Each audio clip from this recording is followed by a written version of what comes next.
Howdy, I'm Gary, Dillon Precision's Human Manual.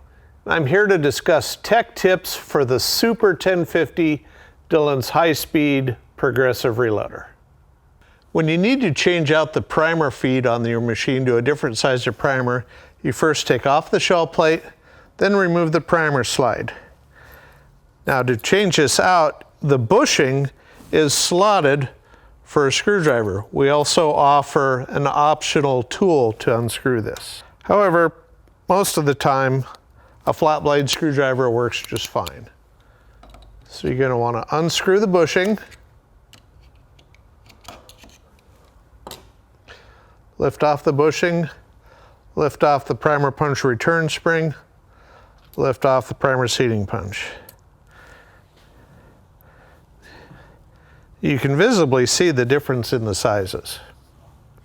So now, when you put the new primer seating punch in, you want to grease the bottom of the punch where the rocker pushes up on it. Don't put any lubricant anywhere else. That goes in first. Then the spring goes in. Finally, thread the new bushing in place.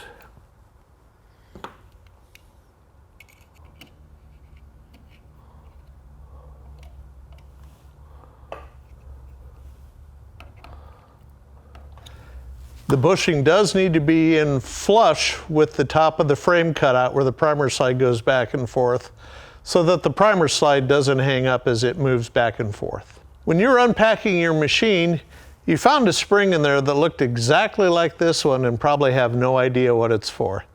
This is a spare primer punch return spring because after several 100,000 cycles, this spring will start to collapse. So you want to compare the spring in your machine to your spare spring. When it gets to be more than one coil shorter, replace the spring, order some replacements from Dillon.